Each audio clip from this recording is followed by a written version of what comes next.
Welcome into Heating Up, episode 5. We're recording this on Monday, December 6th. We got a week off for both Auburn and Alabama finals going on, but we have big games this weekend that we wanted to get into. But let's start with headlines. So obviously, I got Drew, Riley, and Cody in here with me. I think who was it? Drew took a little week off. Were you just getting prepped for the Gonzaga game? That's it. I had to get my mind right. And then I want everybody to know that Cody was acting like he didn't want to come on here, and somebody called him out. Which one of y'all was it? I think it was Riley. Cody, you can't come after a big Alabama win and not want to get in the mix. Yeah.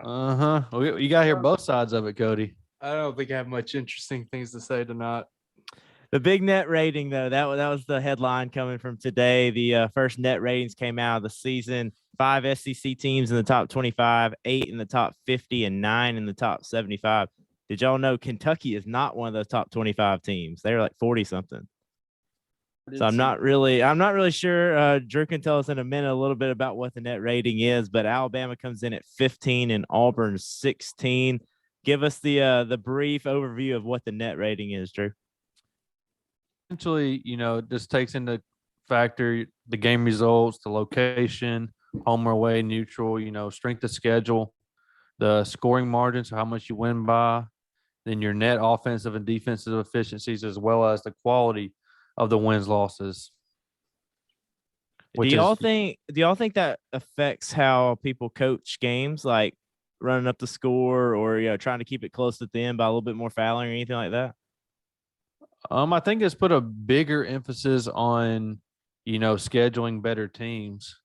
As whether the RPI was your winning percentage and stuff like that, and it did factor in your opponent's winning percentage and all that, but you see now a lot of teams trying to schedule, top D1 teams that are going to win their conference or has a chance to win their conference. That way it looks better come March, especially if you're on the bubble or last four in, something like that. Yeah, I think that's probably right. That's why we played Yale. They're projected to win the Ivy League. That's exactly right. You don't play those bottom feeders. You don't want the quad 4 wins, and a quad 4 like loss will hurt you a lot more than a bunch of wins against that too. But so really, to me, like when I'm start looking at those blind resume things that come out in March, I'm always looking at quad 1. What have you done in quad 1? So far, not a lot of quad 1 action. Auburn's 1-1. The 1 wins Loyola Chicago. They're 25th, and that was on a neutral floor. And the loss is obviously UConn. They're 13th on a neutral floor. Alabama on a semi-neutral floor in Seattle got the win against Gonzaga. So they're 1-0 in quad 1. But 0-1 in quadrant 2 wins? Or what was I on a quadrant 2 or 3? I think they were around 50 or 60, I think. We're 3-1 in quad 2. So and there's a quad 2 loss. So there you go, Drew. Let them know, Cody. Let them know. Just to kind of give you a little research on Saturday's opponents. I believe Houston is number 4. So have y'all looked at who they've played? Why they might be number 4 in the net? They have a loss, right? They do have a loss. They lost in the Maui. It was played in Las Vegas. They lost to Wisconsin. But I was looking at their schedule earlier. I mean, they knocked off. They play some road games or something?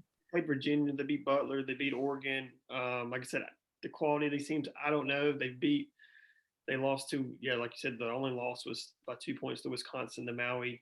But like you got some other games like Hofstra, Rice, Northwestern State. So like I said, I think it's a little early for all. I don't know how they rank them. Like LSU, I know they're number 2 in the net ranking. So it's like, how they rate on this early, I'm not sure because I don't think LSU's played anybody at least in the top 20 or 30 in the net ranking. So like I said, I could be wrong, but do y'all think there's like somebody on staff that is supposed to be in charge of all these numbers and making sure you're scheduling the right folks and that kind of thing?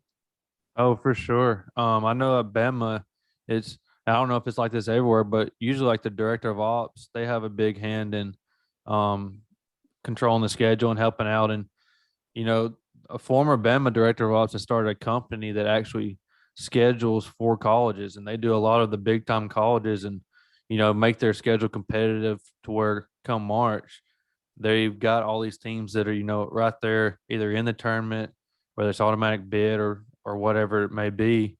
And so you're seeing a lot of people outsourcing their scheduling to help them as well. Yeah, that makes sense. I mean, any competitive advantage you can have. And Nebraska, who Auburn plays on Saturday at State Farm Arena in Atlanta, had a tough start to their season and lost one of their starting guards. They're number 192. Ooh. Yeah, so that's like, do not lose that basketball game. That's terrible. The Auburn's net would tank right there. 192.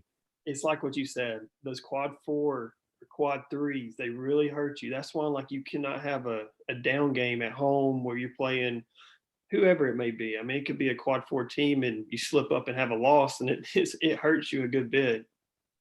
Have y'all seen the schedules? Like Nebraska, they just got beat by Indiana on the road. They're already playing conference play. They've got Michigan, I think, coming up before Auburn. So Yeah. that's and the ACC's playing some conference play too. Are y'all aware they were starting conference play so early? No, that's crazy. I knew SEC didn't or we don't.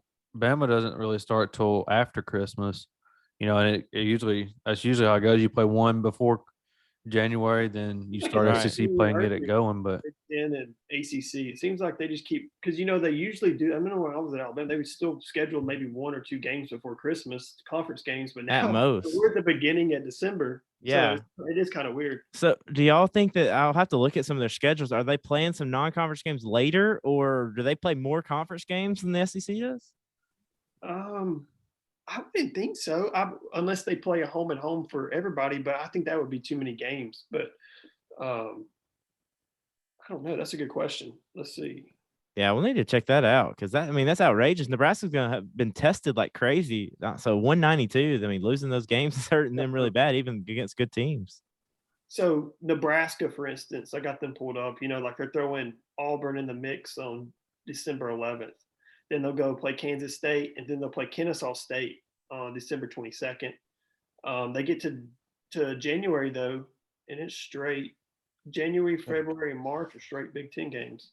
Yeah. So it looks like most of them are doing home and homes though in the Big Ten. Is what it looks like from the scheduling. So maybe they're just trying to take advantage of December when football's kind of wrapping up and getting some games again and get everybody's interest going. I don't know. Yeah, it's interesting though. So those teams are going to be tested. Yeah, they're going to be tested big time. I think Nebraska will put up a fight against Auburn a little bit, but looking at their net, you can't lose that game. The only other kind of newsy item here, Al Flanagan practiced for the first time today with Auburn, first time since like September 3rd. He got hurt on a scooter accident or whatever, so he's expected back probably by SEC play. Well, let's move on to the Alabama game then. Start us off. Battle in Seattle, they're calling it. Climate Pledge Arena. Sellout crowd like 18,000 plus. Gonzaga's favored by 9.5. Over under of 164.5. So Alabama wins big, and they would have gotten the over easily. Alabama 91, Gonzaga 82.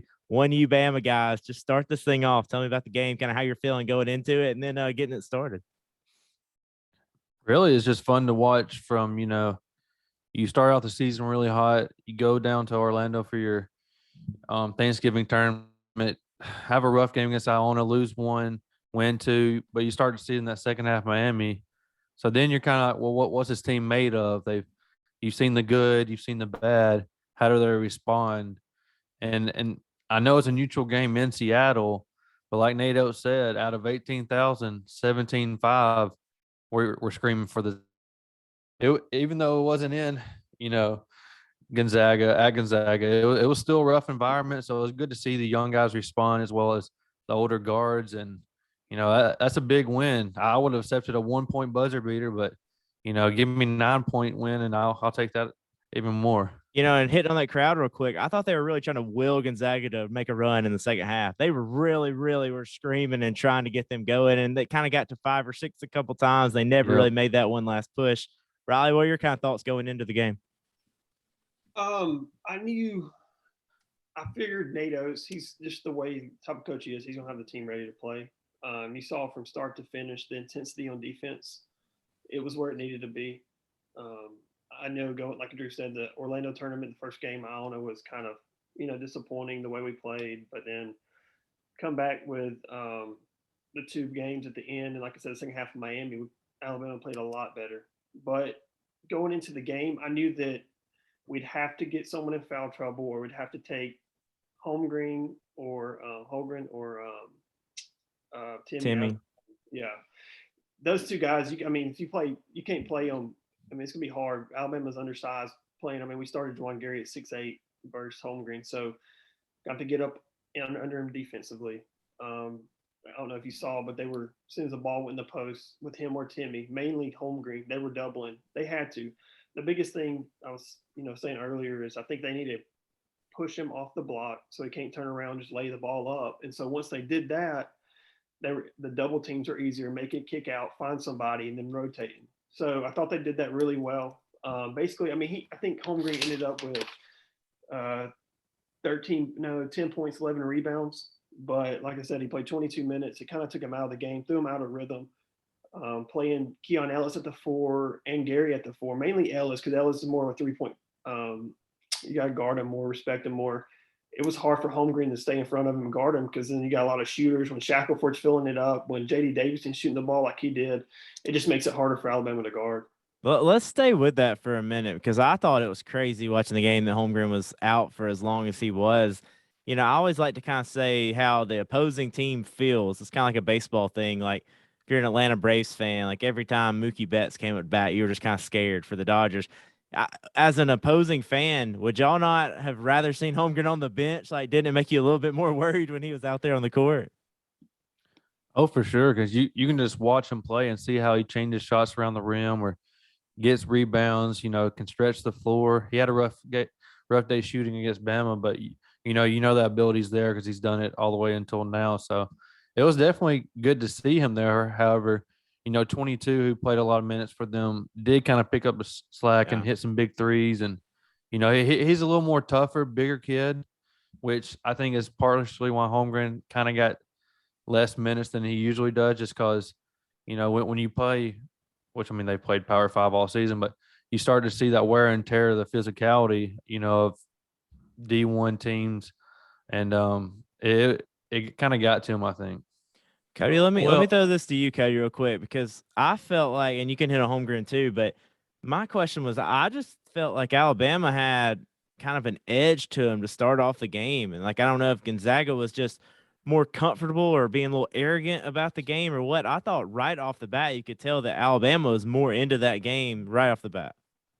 Well, yeah, that was my main observation. I'd like to first give a shout out to Bidiaco for what Alabama had to do, or what they did against Gonzaga. You did not need Timmy. I mean, I know he had pretty good stats, but as far as Bidiaco holding his own on the front line and letting Gary and the double teams and swarm Holmgren every time he touched the ball, it seemed like Bidiaco played really well defensively and offensively. I know he only had 7 points, but he just impacted the game. I know y'all not big box plus minus guys, but Bidiaco led the Crimson Tide with I think 20.7 positive box plus minus. That was team leading. Yeah, that's big.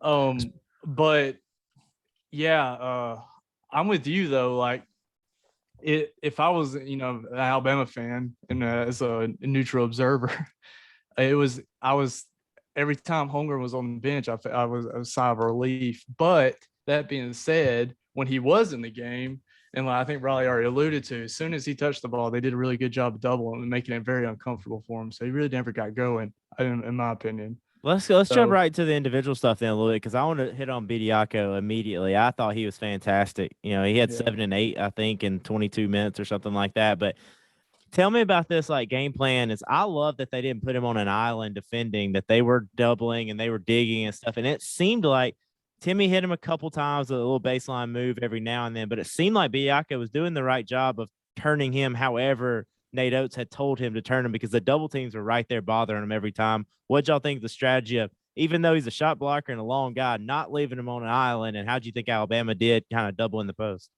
Yeah. He's Timmy's preseason player of the year, national player of the year. So their big thing was, I guess, limiting him.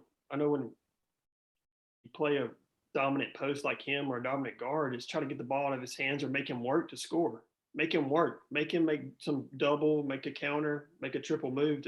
And you saw that. His footwork's really, really good for a postman. And Bidiaco, a couple of times he did get beat. He got, he made a couple of counter moves, Timmy did, and got him in got Bediako in a rough spot, but ultimately they did good. They made him work for what he wanted, and they got him to the. He did draw. Timmy drawed a bunch of fouls, but he was 3 of 8 from the line, so it worked in Alabama's favor in that way. But like I said, Bediako played unbelievable. 6 blocks, stat with the 7 points and 8 rebounds, so he was affecting shots and blocking shots. If they can get a presence like that down low, one, getting those block shots and getting on fast breaks is going to get people like J.D. Davidson and Shaq and some of those guys some open looks.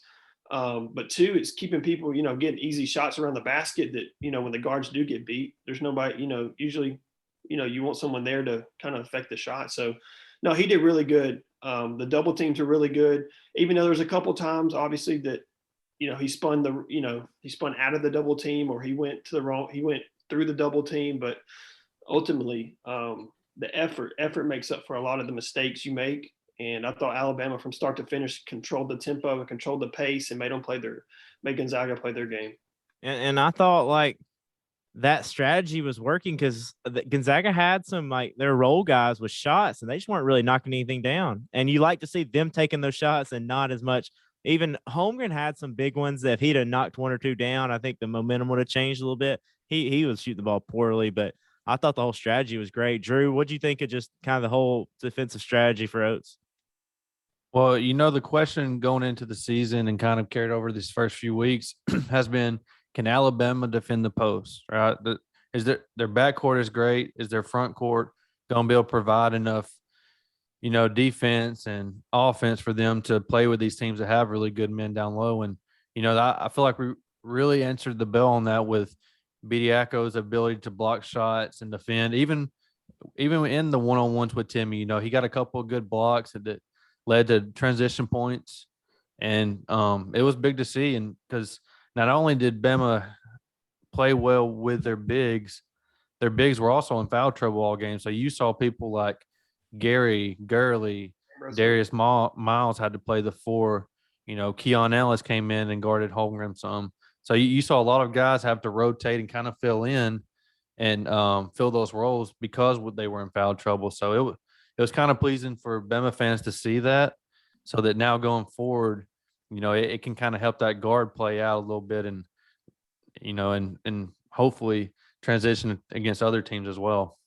What were y'all's thoughts on how much Timmy was on the perimeter? Like, he's out there a good bit. Do y'all think it was because of the double teams? I mean, he's still got his low post touches, but like he's popping out and he's catching, he's handing off. Like at some point, I feel like, hey, play to your strengths a little bit. And that dude with the ball with back to the basket was hard to handle. Well, to me, when they were doing that, they were even Holmgren wasn't even lurking in the post as much. It was like once Timmy was out and playmaking a little bit and dribbling the ball, they weren't taking advantage with Holmgren on an undersized. Either it be Gary or I think Noah Gurley came in and guarded him coming off the bench. But to me, it was a lot, like you said, it was a lot of Timmy or Holmgren perimeter touches. And, it was allowing double teams to happen or make them uncomfortable and give the ball up. That's your 2 strengths.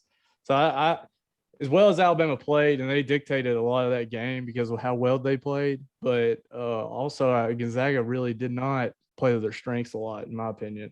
One other player note for Gonzaga on hit on. I thought Hunter Salas was pretty good off the bench. I understand why he didn't play some more. 5-star guard, freshman. Did y'all notice him popping at all, or was that just me?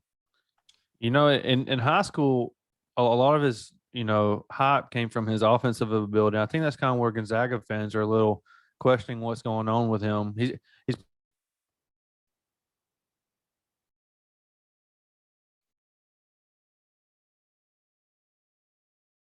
see, but I think that's kind of where they want to see more of is him start producing on the offensive side, to kind of stretch that floor out for Timmy down low. And, if teams that double, make it harder for them to, so they don't kick out for an open 3 or something like that.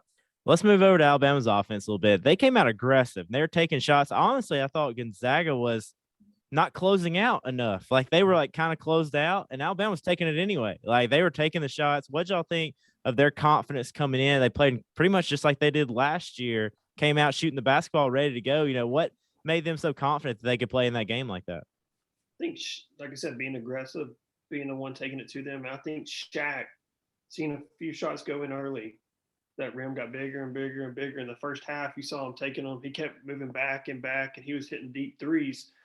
Well, when he gets in that kind of mode, it's more like you got don't let him catch the ball. I mean, you got to be out there and basically make him go back door to get hard back buckets. But no, I thought Davidson was really good from three. My goodness, he was 4 of 6 from the 3-point line. That's been kind of the question mark going into the season was, well, he's an athlete. He can finish. He can create for others, but can he shoot the three? I think that was kind of the thing holding back,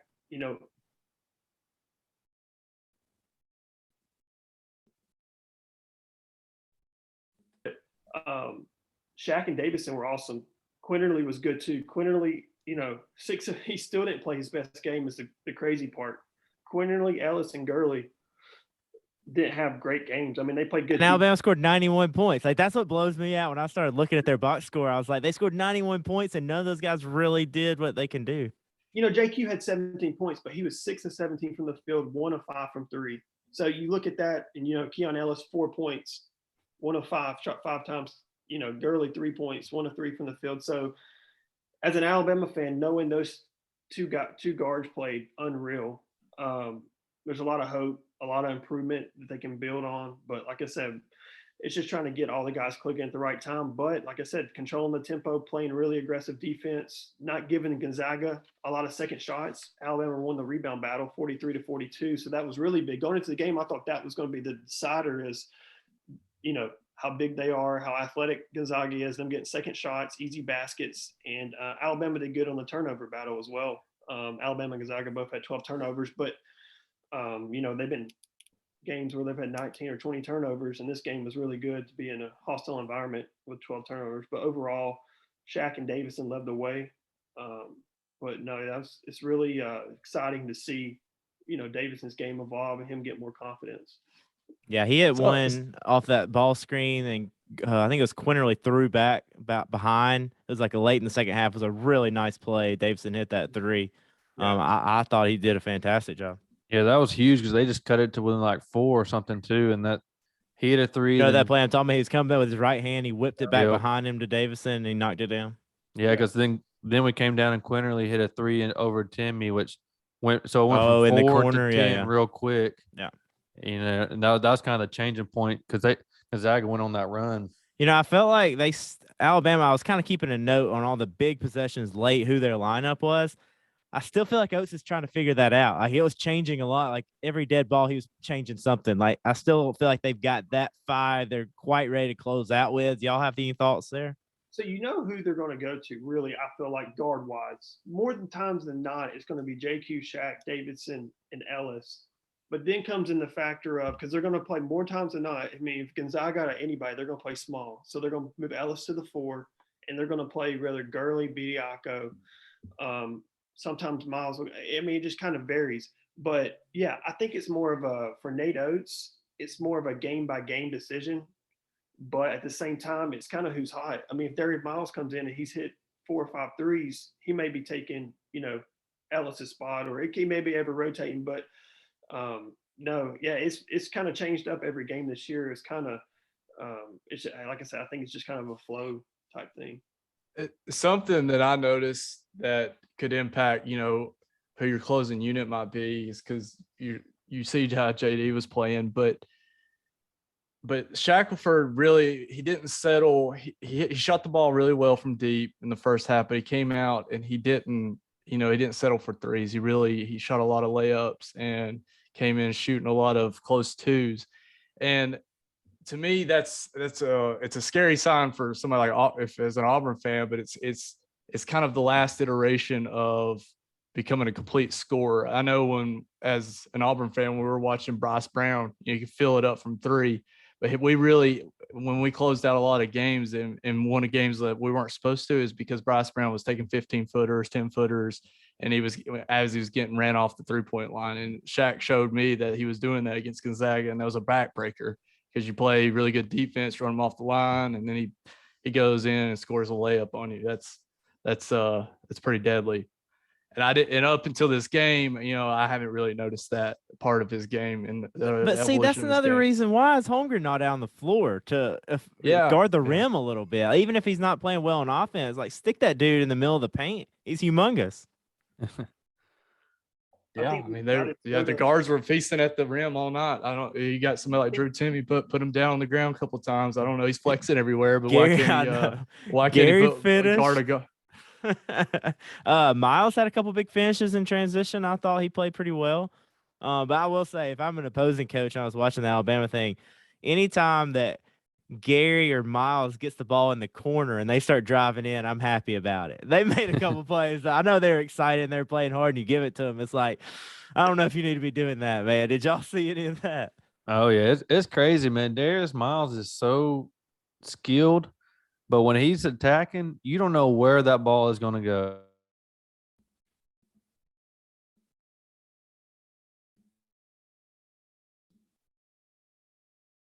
Then he'll come down and do some crazy jump, spin move, 360, and lay it in. And you're like, wow. So it's kind of, Jekyll and Hyde. You get the good, but you also get the bad. I want to do a little team stat thing because it was incredible how close a lot of the team stats were in this game. I think Gonzaga shot 44% and Alabama 43. Rebounds, it was +1 Alabama. Assists, Gonzaga had 2 more than Alabama did. Blocks, they both had 9 apiece. Turnovers, they both had 12 apiece. But then largest lead of the game, 18 for Alabama and 4 for Gonzaga. Obviously, the 3-point shooting, Gonzaga had 9 threes to Alabama's 13. But the free throw line's what cost Gonzaga. 13 of 25. They missed 2 front ends of 1-and-1s in the second half. Y'all were talking earlier this year about how that might come back to bite Alabama when they weren't shooting the ball well. I mean, that's case in point how important free throws are. Oh, for sure. I mean, that's what happened to us against Iona. We go 13 for 26 or whatever it was, 25. And, it's tough to get momentum when you're fouled, but you're not producing at the free throw line. So it's kind of wasted possession. So it's tough. So let me ask you guys this kind of a big picture question going out of the game. This is obviously a huge test for Alabama. Are they a Final Four contender type team? And they seemed like they were after that win. You would think a team that would give them trouble is somebody with a little size and 2 big guys like Timmy and Holmgren. I don't know if Holmgren, what was going on and why he didn't, or if Alabama just punched him, made him uncomfortable. But if that team doesn't give Alabama too much trouble, what would be something that would be an Achilles heel for this Alabama team why they couldn't make it to the Final Four? I think one big thing for Alabama is going forward. Obviously, you saw Gonzaga is going to be really good by the end of the year. It's early. It's really early. They're going to start figuring it out. They're going to start playing well. Like I said, they'll probably win their league. But the thing that's going to hurt Alabama, you saw their turnovers were cut down. Every game that they've had closer, they've lost. I don't know. Their poor free throw shooting, turnover rate was bad. In the defense, I thought defensively Alabama was aggressive. They controlled the pace. They controlled the tempo. If they can do that, it kind of dictates how Alabama wants to play, and it's in their favor. Up and down game, lots of threes, lots of possessions. If you get like a Virginia-style pace where you're limited possessions, it's going to hurt if you're turning the ball over, you're not making your free throws, so on and so forth. But no, I think, like I said, Alabama, if they play like this, they can kind of control their destiny. But at the same time, it's one of those games where other guys are going to have to step up. For instance, if Shaq's having an off night, JQ can't have an off night as well. Your guard play's got to be really good. It's got to be consistent. But no, there's a lot of confidence right now. It's early. It's a big win. But like I said, they got another big game on Saturday that you got to kind of relocate your focus and get ready for it. I think that's a great thing. I think it's great to have another big game so you don't have some kind of letdown. Drew, what are you thinking? If the size of Gonzaga didn't bother Alabama too much, is there something else you see that could bother Alabama? Yeah, I'm kind of the same way in the fact that the style of play, one thing about Gonzaga is they like to get it and go too. So that They were helped actually running faster, I felt like, than Alabama sometimes. Alabama was actually kind of bringing the ball out and running a little bit of stuff when Gonzaga was just like secondary offense the entire time. Yeah. So that's what kind of helped because you don't have a team trying to slow you down and control the pace. They're trying to get it go too. So, it keeps that flow, which Alabama, plays so well in going when you have an opponent like that, as opposed to someone trying to dictate the pace, slow you down, make you run sets, get tough baskets, and just make it an ugly game. But, when you look at Final Four teams and teams that make deep runs, the one thing about them is really good guard play. Like the Auburn Final Four team. You had Bryce and, Jared Harper, and Like those Baylor guys last year. I was going to say Baylor with Jared and Butler and, Davion Mitchell and all them. You see a lot of good guard play in these deep runs teams make, so if Bama can stay healthy and stay consistent, you can potentially see one of those. But then again, you got to get really good at controlling the pace, which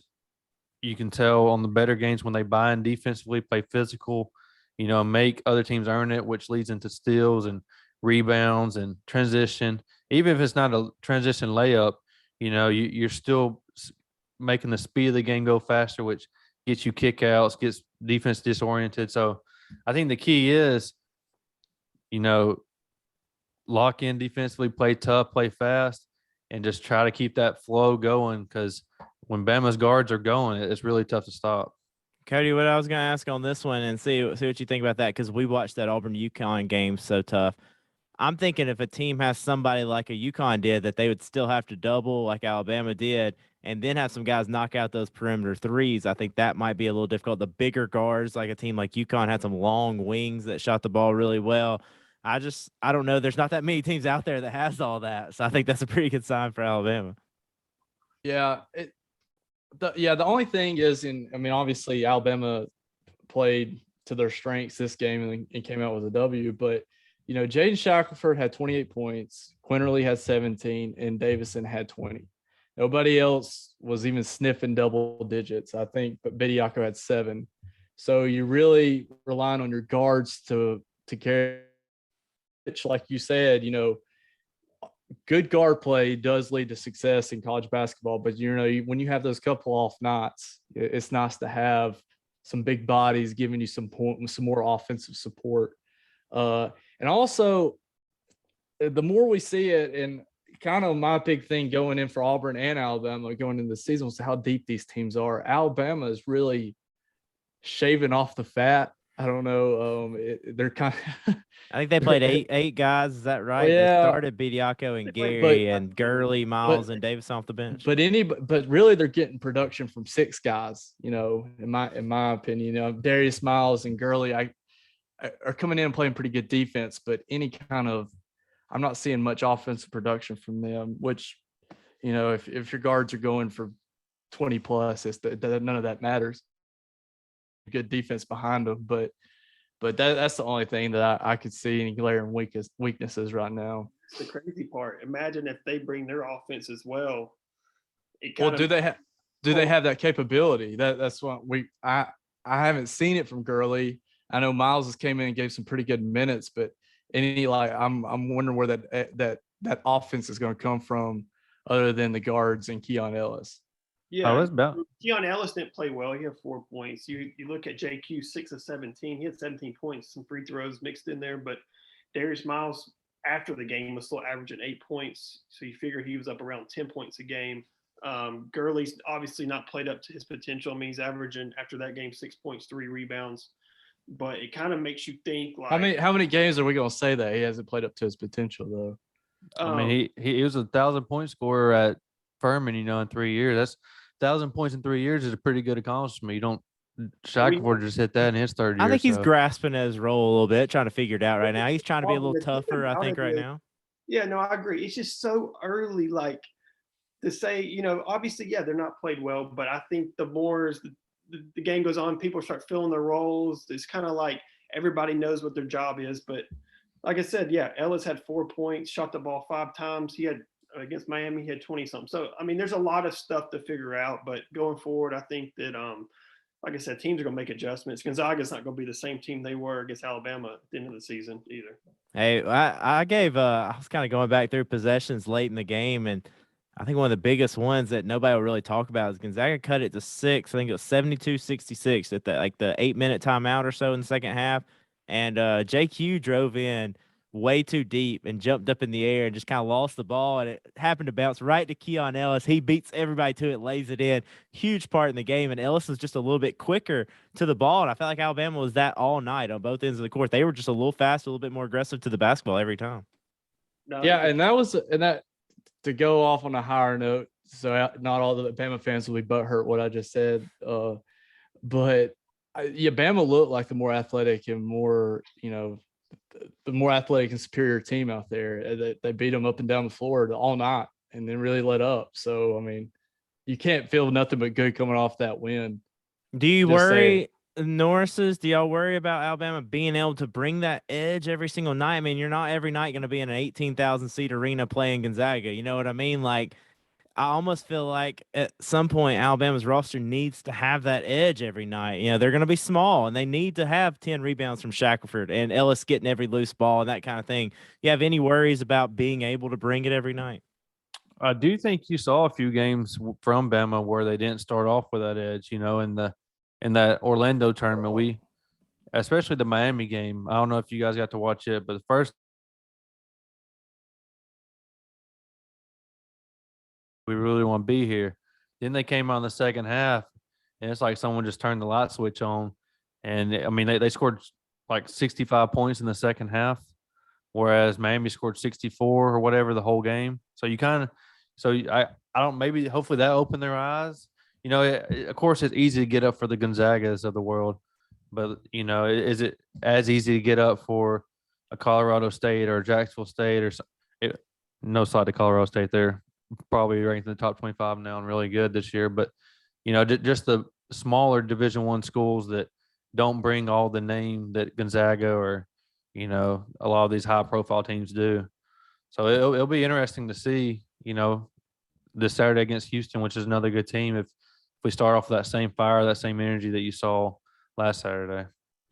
Yeah. To me, it was just almost like another football analogy, but it was like a team that comes in, they're like a spread offense team, and they've been lighting up the scoreboard every game. Like that was Gonzaga to me. And then Alabama was like the SEC defense, back in like the early 2000s when they were just bigger, faster, stronger, and they just lit everybody up. Like that's what it seemed like. Like Yeah. Gonzaga was running their little sets, but they just weren't physical enough, and they were kind of soft. And the better athletes in the South, they kind of took over. That's what it felt like to me. Oh, for sure. The difference in Jalen Suggs and Andrew Nembhard is so massive. He floated out there to me a few times. Like I don't know about Nembhard. There's a reason why maybe he didn't fit in other places. Yeah, he's it's no Suggs. What do you say? I said he's no Suggs. No, for sure games I watched last year against Gonzaga, and Suggs was. Yeah, that's the reason he was a one and done type athlete. But Few was big on Nembhard. He's talked in his presser about how comfortable he is when Nembhard's out there controlling, because he does do a good job of kind of controlling the pace for Gonzaga and getting them into stuff. But sure, I mean, so is Ben Simmons. His scoring outside of transition is not really there, which kind of hurts. Like there was this one play that just really jumped out to me, and y'all know what I'm talking about. It makes me seem like you're not a basketball player. They were run some kind of, I think it was just a driving kick, or it may have been off a ball screen. And Nembhard's on the backside wing, and he's the guy that's open. He creeps in 3 steps and like completely throws off all the flow. Y'all know when you're playing basketball and the guy just comes inside the 3-point line for no reason? Yep. I just messes it. Like Nembhard did that. Like I was like, what are you cardinal doing? Rule. And it's like people they're just not comfortable shooting the basketball, I guess. Too, because like you said, he was kind of like he was on the floor, but it's like, when are you going to make some plays? Because you think back to the UCLA game when Gonzaga beat them by 20, and he was leading them in scoring with 24.6 rebounds, and it's like it's kind of inconsistent. You don't know what you're going to get. Where Suggs, pretty much, you knew what he was going to bring every game. He was going to play really hard and do what he could. But no, I agree with you. It's kind of consistency seems like his biggest downfall right now. I'm with y'all. But overall, hey, massive, massive win for Alabama. I know it's early and, all these teams will change and get better and better, but that's something you'll be able to look back on for a long time and really enjoy. I think that's can y'all even think when's the last non-conference win that would stack up with that one? And I can't really, to be honest with you, I can't remember playing a top 5 team this early in the season. You don't get that opportunity getting a win very often. Yeah. No, it's kind of what Oates has changed when he's come here, is the scheduling and the profile of teams. But it's fun to watch. Both the state of Alabama basketball is really good right now. Even we talk Alabama and Auburn weekly, but even UAB, man, they're fun to watch as well. So it's. Hey, I'm gonna be honest, Jack State's not bad. We've had their games on our radio station 102.9, and they're not bad. So I don't, if Alabama comes out there and sleepwalks, they'll hang around for a half. Oh, for sure. Nice- I mean, nice ask plug. Riley about Nice- Wichita State. It's not an easy place to play, and they almost went there and beat them. Yeah, for sure, for sure. So I think next step for Alabama will be just a massive home crowd environment Saturday. Let's see what they got. You know, we've been kind of hitting on the season ticket holders a little bit. The students have been awesome. There's no reason for that place not to just be wild on Saturday. What time is that game? Do y'all know? Is it a night game, afternoon? 9 p.m. ESPN2. 9 p.m. It's What? late. It's late, and the students will be out. So let's hope they, push Are their they flights back. selling their tickets, or are they just counting on the students to show up? Because back in the day, Auburn used to then sell those tickets, so the games are still well attended. They do like $10, and they're great seats. But now that like the students show up enough, they just expect them to come back.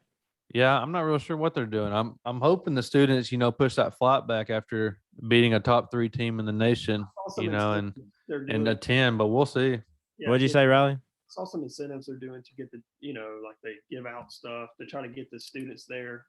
But yeah, That's women's basketball stuff to me. Come on, you're playing the number 4 net team in the country. Come on.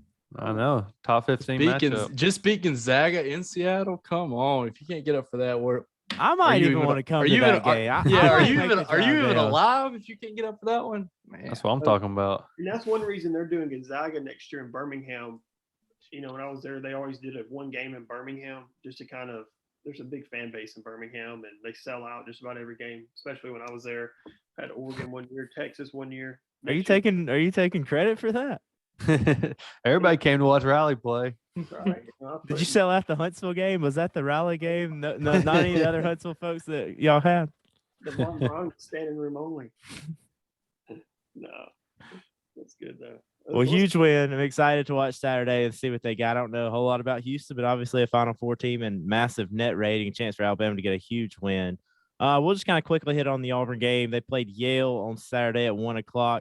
Y'all are sending me hate about nobody being there, but the game was sold out. I'm sorry if some of the old folks didn't get there in time. I don't know. But Auburn won 86-64. They were favored by 15.5, so an easy win there. Over-under was, listen to this, over-under was 149.5, and the game ended at 150. Wow. Vegas and it was garbage crazy. time. It was walk-ons out there, and none of them were making their free throws. I can't imagine how flustered I'd be if I had that over, and the Auburn walk-ons go 0 for 6 from the free throw line in the last 2 minutes. I'd have been pretty pissed. But just some team stuff. Everybody got a lot of playing time. I guess the one worrisome is Walker Kessler got banged up in the first half. He only played 8 minutes. So I don't know. He had a stress fracture earlier in the season. Like, he didn't preseason practice for like a week. Big guys and feet and legs. That's a little scary. Yeah. So I don't know. He did have 4 blocks in his 8 minutes. Auburn ended up with 14 blocks overall. So Dylan Cardwell played back up 5 and had some good minutes. I thought he was blowing kisses to the crowd, doing all that stuff. To me, the headliner is still Jabari. Had 17 points and 7 rebounds in 21 minutes. Any thoughts on Jabari, guys, especially matching up now that you've seen Holmgren, even though you saw, I guess, his worst game, but still, how would you match those guys up? They're a little different for me. I feel like Jabari, he's more of a guard type forward, whereas maybe Holmgren's more of a guard type center in the way that they move. Jabari's a little more fluid, seems to be a little more consistent on his shot. He's a tough matchup. He's very athletic. You saw the dunk that he had going down the middle of the lane. That's big time. So he's a tough matchup. I'm not real sure how. I haven't seen a lot of Jabari's post-up game, because he likes to stay out and drive as well, kind of like Holmgren does. But top 3, in my opinion. The big difference from watching both. Auburn's running their offense through Jabari. Jabari's going to get – he's going to be able to read and make plays, whereas Holmgren, they're still trying to figure that out. They got, the preseason player of the year nationally. They're going to feed Timmy the ball. He's going to get his touches. And I think they're still trying to figure out with Holmgren what they're going to do as far as spot him up on the perimeter, do 2 post man, give him some touches. But Timmy's going to get his touches. I feel like that offense still hasn't, got to where they're going to go. Auburn, you kind of know what you're going to get. He's going to get a lot of different touches, catch a lot of different, quarter on the baseline, or if he's going to be on the wing, a lot of ISO. But Jabari, he's special.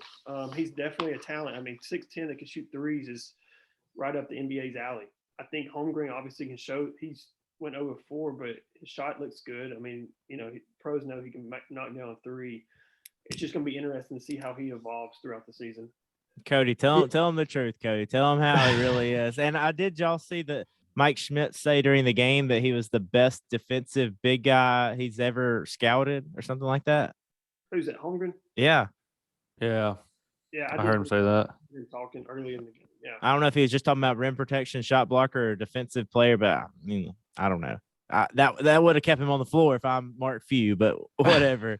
Cody, tell us how you feel about Jabari versus Chet Holmgren. Well, so I was looking at Holmgren's stats real quick. He's averaging 2.6 three-point attempts a game and shooting at 30%. Well, he was like 0 for 4 against Alabama, something like that. And that was my big takeaway. It's like when he was shooting them, it's kind of a little bit like Kessler. I'm like, it's nice that your big guy can shoot him.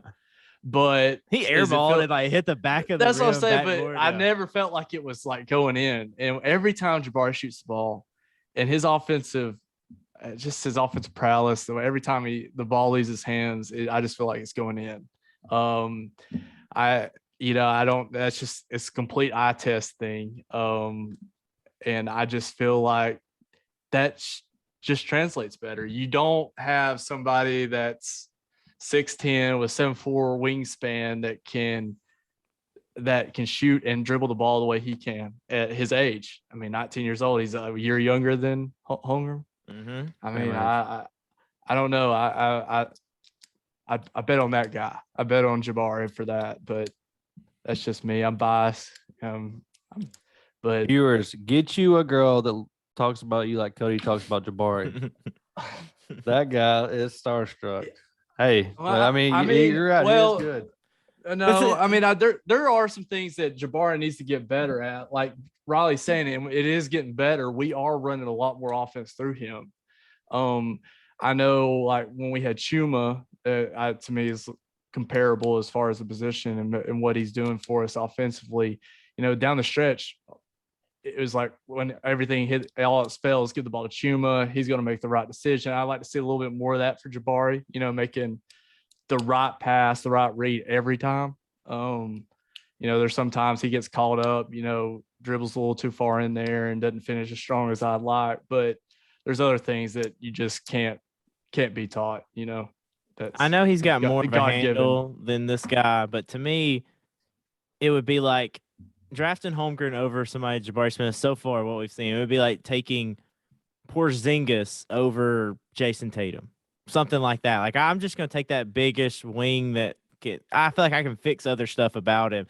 Maybe the ceiling to be the greatest basketball player of all time is higher if you're Holmgren, just like it was with Porzingis. But, man, there's such a lower floor there. I don't know. I don't know. I'd have to see a lot more of Holmgren. Maybe that was just the worst game he's ever played in his life. It really might have been. Yeah, it probably was. He had Keon Ellis. He had Keon Ellis fronting him, and he couldn't get the basketball. It's for sure the least amount of minutes he's probably ever played in a basketball game. I don't know. Have you seen that stick legs? He's gone down before. There ain't no doubt. Well, there was a lot of times that they'd pass it to him on the perimeter, and Alba just eat his lunch defensively. There, he's too.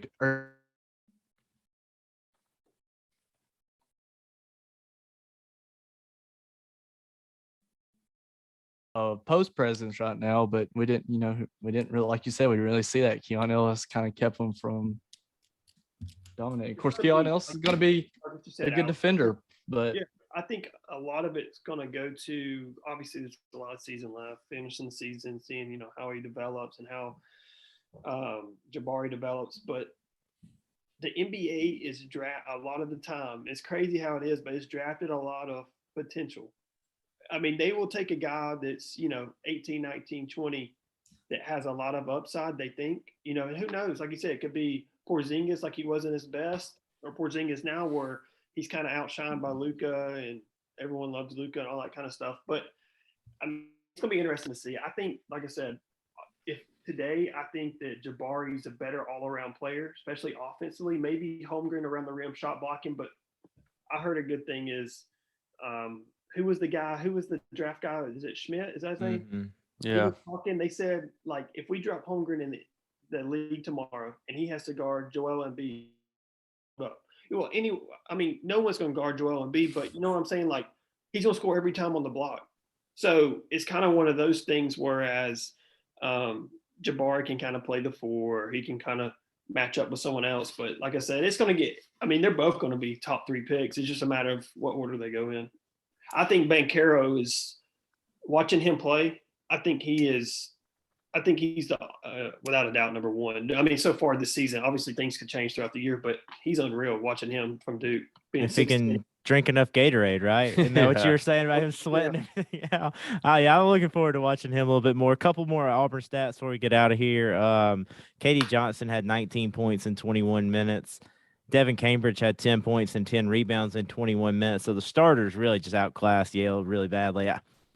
Yale was a lot worse than I thought they were going to be honest. Riley was saying, look at who they've lost to and all this. And I was like, but they were picked to win their league, and they have been really good. They were just very much outclassed. But the one thing I wanted to hit on to kind of go back to last week's episode is we were talking about Leor Berman. And he first of all didn't make any shots. He didn't make any shots. And he did not overtake Moore. They still played Chris Moore before Berman. He still got in the game. He had like 12 minutes, and that was not all garbage time. But I don't think he took a single charge. Man. So Riley called him out for, go out there and play hard, take some charges. You'll keep getting playing time. I'm worried that that's going away with the combination of Alan Flanagan practicing today and no charges taken. I'm worried that Leor didn't do what he had to do to stay on the floor. It's one of those things. You got to rather take charge, hit a 3, or you're diving on every loose ball. It's got to be one of the 3. But no, he's a good player. Like I said, it's fun to watch some of those guys that have been in the program where they're a little bit. I think he's a junior, right? So it's fun to see those guys get some minutes, especially early. I know you got Flanagan out and Kessler got hurt or went out early, but some of those guys that, Cardwell plays very hard, gives a lot of good minutes. It's good to see some of those guys kind of like Cardwell, 10.6 rebounds. So kind of reap, some of the benefits of them playing, practicing so much and then getting some good playing time and getting some quality minutes. So I've got a question for Auburn.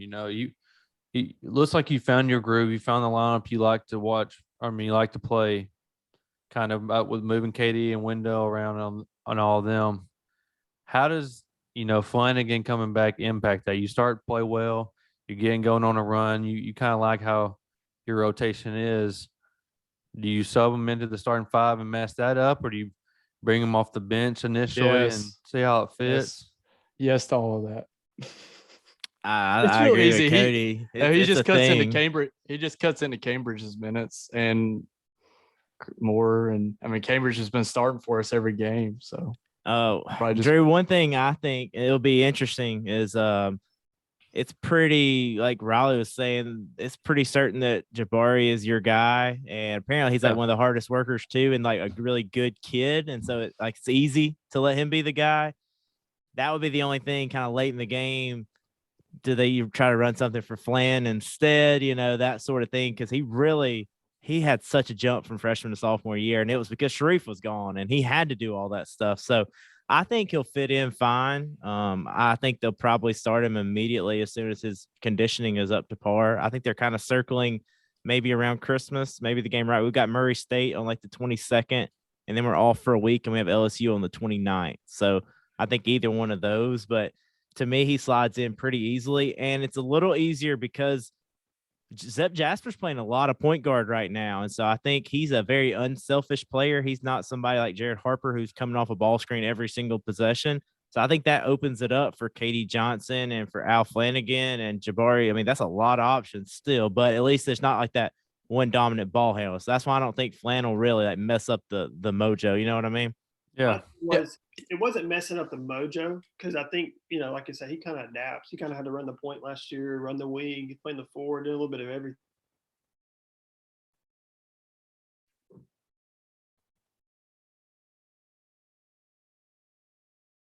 He's taking less shots, getting, less PT. He's kind of, I don't know if he's doing, not playing a good enough defense. I don't know what it is, but Jabari's going to get up, anywhere from 12 to 17 shots a game. But is this going to affect Katie Johnson's availability. I'm getting up shots because he's getting up, almost the same amount every single game. Cambridge, you can't all. I mean, there's only one ball, so it's not like everybody's gonna get up, 12 to 15. I would be shocked if KD it ate much into his shot total. That dude makes his own stuff happen. Yeah. I really just fully expect him to be our version of Herb, pick and choose, rely on him to do a lot of playmaking from the forward position. But also having his pick and choose his knots when we need him, when our guards aren't knocking down threes or Jabari's not get going. We're hopefully Flynn fills up that or picks up that slack. One thing I'm really excited to watch is as a freshman, it was almost all defense. Like Flynn just went in there to play defense and he'd shoot. Awesome. Yeah. And he'd shoot the ball. He was really a poor 3-point shooter, but he rebounded really well for his position because he's big for a guard and for a wing. But last year he had to do so much more creating. So I'm really kind of excited that maybe if he's not having to do so much creating and handling the ball, that he's got more energy to kind of be that defender and rebounder. Like a Herb, like you were saying a little bit. I'd like to see, and you'll just have to see if it makes him happy or if it's frustrating him. I mean, his dad's on the coaching staff. He's never been a diva before, so I can't imagine he would come in doing that. But you never know. He's getting like late first round draft stuff, so you gotta think you want your numbers. Yeah, I mean, if his trajectory, like you said, his jump from the year before to last year, and then when you just kind of expect if it's any kind of improvement from last year, he's going to be, one of our most important players, if not our most important player. But can you do it and be efficient enough when you're not getting the ball, or does it take away from somebody like KD? Is what they're saying. I think that's going to make it more efficient because we're not going to be relying on him as much playing out of position. Yeah, KD, like you said, KD's an enigma. He's going to get his. He's his own little orbit that's going to do KD stuff. It's the other guys you have to worry about, but I don't think anybody's going to have too many complaints about it. I mean, the first time that Allen Flanagan has more shot attempts than Jabari Smith and he shoots a lower percentage, there's going to be hey, what are we doing here? That just can't happen. I mean, surely he gets that, but I don't know. Yeah, because I think, like you said, he's gonna cut into a lot of Cambridge minutes. He's gonna get a lot of I know Cambridge shot it 9 times last game, but he's shooting threes at a 26% rate. So he's gonna get a lot of those looks that Cambridge. I feel like. I mean, like I said, it's gonna be an adjustment. I mean, anytime you come back from an injury, it's getting in the flow. I think that would be good if he can come back. Obviously Murray State game, but try to get in the flow before the LSU game because it'll be hard coming back first game and then all right, let's play. Coming off. Mm-hmm. Yeah, I don't expect a lot. Yeah. There just wasn't a lot of the bright spots from last year besides, obviously Sharif, but also how well Flynn played, being thrust in positions that he wasn't normally playing, like being our primary ball handler. And he succeeded at it, played really well. So I'm very optimistic on his return. That's all. Oh, yeah. I feel like there's no doubt that there'll definitely be they'll get it going right. Just how long will it take? Yeah, it's more. The question is more of when you have a team that starts playing well, then you start throwing a new guy with big minutes in there. How long does that adjustment period take? And that's the question with it being around SEC start. Does it take a few games? Does it come in early, quick? Which it's not a bad. It's always a good thing to get one of your best players back. So it'll work out. It's just a matter of when. Yeah. I'm with you on. We'll wrap it up there. I'm having all kind of internet trouble. We'll see what this one looks and sounds like. But big one coming up Saturday for both teams. Auburn's playing at State Farm Arena, so maybe Trey Young will be in the house. I don't know. Maybe I guess Sharif Cooper will at least be there. Oh, one more thing. I don't know if y'all saw JT Thor got his first bucket in the NBA. Huge dunk down the baseline. Did y'all see that? I didn't get to. Well, half of Charlotte's team has got COVID or something like that, and they still beat the Hawks. I saw where they had to bring people up. Yeah, he absolutely murdered somebody with a baseline dunk. That wingspan, I don't know what it is. It's ridiculous, though. But we'll wrap it up there. We'll probably come back in next weekend or early next week talking that big Alabama-Houston game and big Auburn-Nebraska. Now just a must-win game because you can't lose that one. Finally, Riley, you got courtside tickets. They give you kind of alumni stuff going on. Hook us up, man. That's what I'm talking about. I may have to make an appearance to the Houston game this weekend. I don't know yet. We'll see that or call. Y'all hear that? Riley Norris himself is going to be at the game. You better show up, Alabama. He better not have to pay for one drink himself all weekend in Tuscaloosa. I just can't wait till to see if he one day gets his own bobblehead like they usually do to the former players. As long as it says podcaster at the bottom of it. That's what I'm talking That's about. fine with me. I want one of those bobbleheads. I have it right here. All right, boys, let's wrap it up before this internet messes up anymore. We'll see y'all next week.